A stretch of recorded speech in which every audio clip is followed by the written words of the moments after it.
नमस्कार दोस्तों, कैसे हैं आप सभी लोग। मैं आशा करता हूँ आप सभी लोग अच्छे होंगे। तो दोस्तों, मैंने पिछली वीडियो में आप लोगों को बताया था कि संस्कार 16 होते हैं और वो कब से लेकर कब तक ख़त्म होते हैं, सिर्फ इतना बताया था। लेकिन आज के इस वीडियो में मैं आज उस 16 संस्कार के बारे में विस्तार से जानकारी देने वाला हूँ। तो दोस्तों, आपको बता दें कि 16 संस्कार के अंतर्गत मनुष्य के जीवन गर्भ में आने से लेकर मृत्यु के उपरांत तक 16 कर्तव्यों में विभाजित किया जाता है। जिसमें पहला संस्कार होता है गर्भाधान संस्कार। सबसे पहला संस्कार गर्भाधान संस्कार है।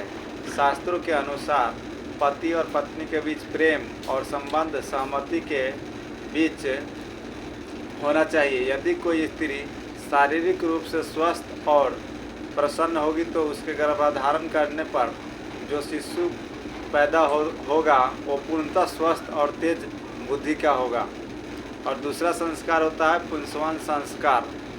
संस्कारों में दूसरा संस्कार पुंसवन संस्कार है। जब स्त्री गर्भधारण करती है तो स्त्री अपने खान पान का और मन का बहुत ध्यान रखना होता है। इसमें बताया गया है कि यदि गर्भधारण उचित ग्रह और तिथि पर होती है तो बच्चा स्वस्थ पैदा होता है। और तीसरा संस्कार है सीमंतोन्नयन संस्कार। ये संस्कार जब गर्भवती महिला का गर्भ 6 महीने या 8 महीने का हो जाता है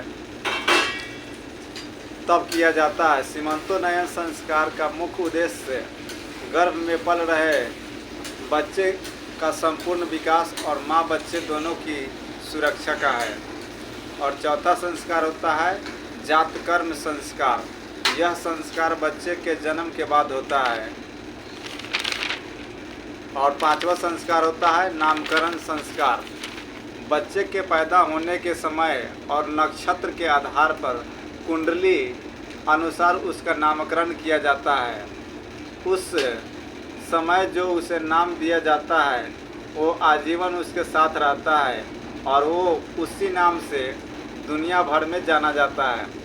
और छठा संस्कार होता है निष्क्रमण संस्कार। यह संस्कार बच्चा जब 4 महीने का हो जाता है तब किया जाता है। इसमें बच्चे को सूर्य और चंद्रमा के दर्शन कराए जाते हैं। इस संस्कार के बाद बच्चे को घर से बाहर के वातावरण में लाया जाता है। और अगला संस्कार है वो है अन्नप्राशन संस्कार। ये 7वां संस्कार है अन्नप्राशन संस्कार। इस संस्कार के बाद से माँ बच्चे को अपना दूध पिलाने के साथ साथ अन्य खाद्य पदार्थ खिलाना शुरू करती है, जैसे सेरेलेक, केला, खिचड़ी इत्यादि। और 8वां संस्कार है चूड़ाकर्म संस्कार। इस संस्कार को कुछ लोग मुंडन संस्कार भी कहते हैं।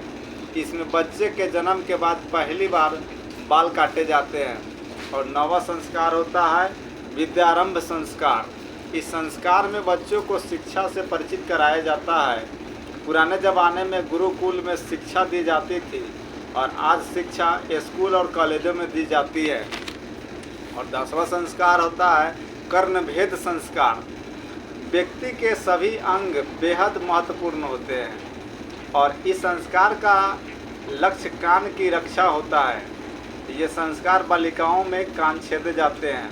और 11वां संस्कार होता है यज्ञोपवीत संस्कार। इस संस्कार का उद्देश्य बच्चों को धर्म और अध्यात्म का ज्ञान देना है।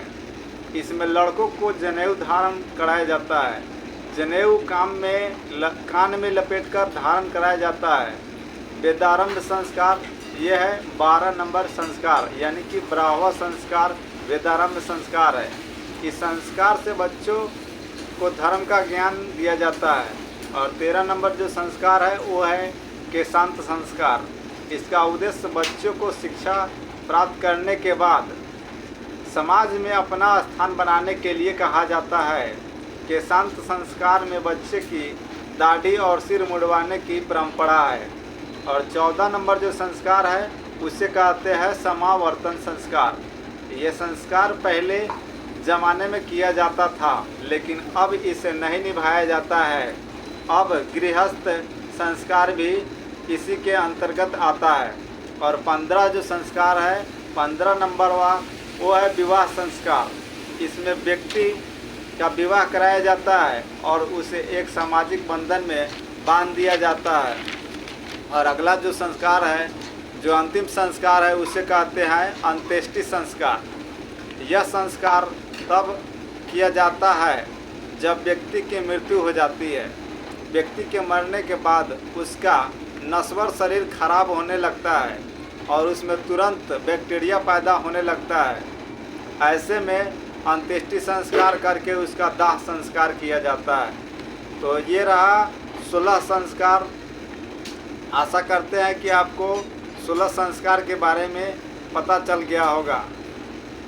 अगर पेज पर नए हो तो फॉलो ज़रूर करें और अपने दोस्तों के साथ शेयर करना ना भूलें।